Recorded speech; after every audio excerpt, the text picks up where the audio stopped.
Inspector Dravos said it to my face, which I appreciated. He didn't bother lowering his voice or waiting until I'd step away. He just looked at the clipboard in my hand, then at me, and said to his deputy in Vathosi, which he apparently assumed I didn't speak, "The human is here for the photograph." I wrote that down. Not because I planned to use it.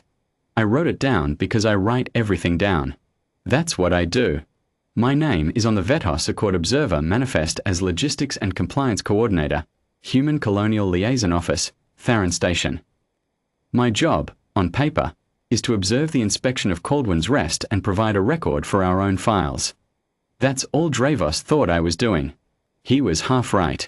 The inspection team had come in on a Vethos authority cutter, 8 of them in grey and amber uniforms, Dravos at the front with the kind of posture that meant he'd been told he had good posture. Behind him, 2 documentation officers, Keth and Suvari, I'd learned their names, and 5 compliance auditors who spread out through the station's docking ring like they owned it, which, as of the filing of Form VCA-7 2 hours prior, they believed they would. Caldwell's Rest was a colony of about 9,000, mostly agricultural, on a marginal world in a system the Vethos Accord had flagged as Disputed Jurisdictional Zone 14 years ago. The colony had been there for 22. The paperwork lag was not the colony's fault. It was nobody's fault. It was the kind of thing that happened in a galaxy with 17 different treaty frameworks and no agreed conversion calendar. The colony had filed. The filings had been received. The question, Dravos's question, was whether they'd been received correctly, on time, in the right format, through the right channel. Dravos had a preliminary answer. I had a clipboard. He gave me exactly 1 sentence of acknowledgement when we were introduced in the station's main corridor. The Accord appreciates the liaison officer's participation. Then he turned to the colony's administrator, a tired woman named Sailor Fortun, and told her the preliminary assessment had already indicated non-compliance on 3 material points and that the inspection today would confirm or expand that finding. Sailor looked at me. I gave her the very slight nod that meant, I am aware of what he just said. Keep going.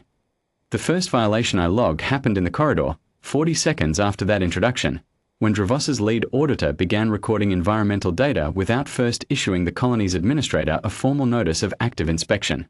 Under Vethos Accord Procedural Code, Section 3, Bylaw 7, Subsection 2, a notice of active inspection must be presented and acknowledged before any data collection begins. It's a formality. It takes about 90 seconds. Dravos's team skipped it. I wrote it down. Column, bylaw, timestamp, auditor designation. We moved into the agricultural processing facility. Dravos walked ahead with Sailor, explaining to her, calmly, almost kindly, that the colony's water reclamation variance filings from years 9 through 11 had been submitted through the wrong Accord regional office. A common error, he said. Unfortunately, it means the filings are not on record. The colony will be treated as having not filed. He let that sit. This is not a punitive action. It is simply a procedural reality. Sailor said, we have copies of the submission confirmations. Copies, Dravos said, are not filings. I wrote that exchange down. Not because it was a violation. Because it was going to matter later. The second violation came when Auditor Keth began his formal assessment of the water reclamation systems without countersigning the colony's access log. Under Section 5, Bylaw 12, all inspecting personnel must countersign facility access logs before beginning assessment of critical infrastructure. Keth went straight in. Nobody signed anything. The third violation came 11 minutes later, in the grain storage facility, when Dravos's documentation officer Suvari filed an interim finding, a preliminary note flagging the grain storage atmospheric variance as potentially non-compliant, without attaching the required baseline comparison data. Under Section 4, Bylaw 9, interim findings must include baseline reference data drawn from the colony's own filed records. Suvari filed a note attached to nothing. I wrote all 3 down. This is the part that people always ask about later. Wasn't I tempted to say something? To flag it in the moment? The answer is no. The Accord Observer Protocol is explicit. The observer observes. I was not there to coach the inspection team. I was not there to help them do their jobs correctly. I was there to watch, and to write it down, and to be the human in the photograph. By the time we reached the administrative records room, the centerpiece of the inspection, the place where Dravos would formally review the colony's filing history and build his case for non-compliance, I had 6 items in my log. the notice of active inspection, the access log counter signatures, which had still not been collected from 3 of the 5 auditors, the interim finding without baseline data. A fourth item, the inspection team's own arrival documentation, which had been filed under the wrong colony designation code. Caldwin's Rest had 2 registered codes, a primary and a legacy, and the Accord Cutters Manifest had used the legacy code, which meant, technically, the inspection team was not where their paperwork said they were. A fifth, the preliminary assessment Dravos had referenced in his opening remarks to Saylor had not been formally shared with the colony's administrator prior to the inspection, as required under Section 2, Bylaw 4. And a sixth, Dravos himself, when he'd made his opening remarks, had done so without first verifying, on the record, that the colony's administrator was the duly registered representative. Saylor Forthan's current registration renewal was in the Accord system, filed 6 weeks ago, but Dravos hadn't pulled it. He'd just assumed. In the records room, Dravos sat across a long table from Saylor and spread out his documents. He was thorough. I'll give him that. He'd done real work on the water reclamation variance filings, and he was right that they'd been submitted to the wrong regional office. He had the routing codes, the timestamps, the gap in the receiving officer's confirmation logs. He walked Saylor through it methodically, in the tone of someone who has done this before and expects it to end the same way. Saylor kept her eyes on the table. She was holding it together. At one point Dravos glanced over at me. I was sitting slightly back from the table, clipboard flat across my knees, pen moving. "Are those minutes?" he asked. In Vathosi, but directed at me, which meant he'd revised his estimate of my language ability. "Notes," I said. He looked at the clipboard the way you look at a thing you've decided isn't a problem. Then he looked back at his documents. The 7th violation I logged happened in that room. Dravos's documentation officer Suvari, preparing the formal seizure filing, used a template form that had been superseded by an updated version issued by the Accord Secretariat 4 months prior. Use of a superseded form renders the filing procedurally incomplete under Section 8, Bylaw 3. The updated form has 2 additional fields. Suvari's template had neither. I wrote it down. Dravos filed the seizure order at 14 minutes past the 2nd hour of the inspection. He slid a copy across the table to Saylor with the gravity of a man performing a ritual he'd performed many times. He said the colony would have 30 standard days to appeal through the Accord's administrative review process, and that during that period normal operations could continue, but that the colony's jurisdictional status would be formally logged as contested pending seizure. Saylor looked at the document. Then she looked at me. I put my pen down. I picked up the clipboard. I set it on the table between Dravos and myself and turned it so he could read. "I have 12 items," I said. "I'll go through them in order." Dravos looked at the clipboard. The first item, the notice of active inspection, not issued. I cited the section, the bylaw, the subsection, and the timestamp. The second item, access log counter signatures, not collected from 3 auditors. Section, bylaw, timestamp, auditor designations.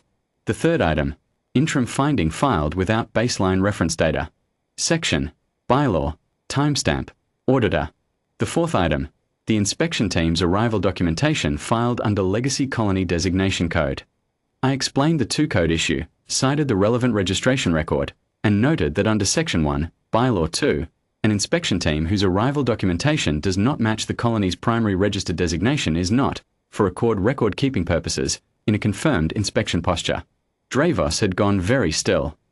The fifth item, preliminary assessment not formally shared with the colony administrator prior to inspection commencement. Section, bylaw, timestamp. The sixth item, colony administrator's registration status not verified on the record at inspection open. I noted that Saylor Forthan's renewal was current, filed 6 weeks prior, confirmation on record, and that the failure to verify it was the inspection team's procedural lapse, not the colony's. By the sixth item, Dravos's documentation officer Suvari had stopped writing. Both of them were watching me. The 7th through 11th items were the remaining procedural gaps I'd caught during the agricultural walkthrough, 2 more unsigned access logs, an auditor who had recorded findings in a section of the facility she had not been formally assigned to cover, a data transfer authorization that had been submitted to the wrong Accord relay, and a discrepancy between the inspection team's own internal timeline log and the wall clock record of the records room, which meant their filing timestamps, were internally inconsistent. The 12th item was the superseded form. Under Section 8, Bylaw 3, I said, A seizure filing submitted on a superseded form is procedurally incomplete and cannot be advanced to active status until resubmitted on the current form with all required fields populated. I paused. Items 1 through 6, individually or collectively, are sufficient to render the inspection itself procedurally non-compliant and subject to administrative review before any findings can be logged as final. Items 7 through 12 compound that. The seizure order filed 11 minutes ago cannot be advanced. The room was quiet for a moment. Dravos looked at the clipboard for a long time. Then he looked at me. "You're a logistics coordinator," he said. "Yes," I said. "For the liaison office."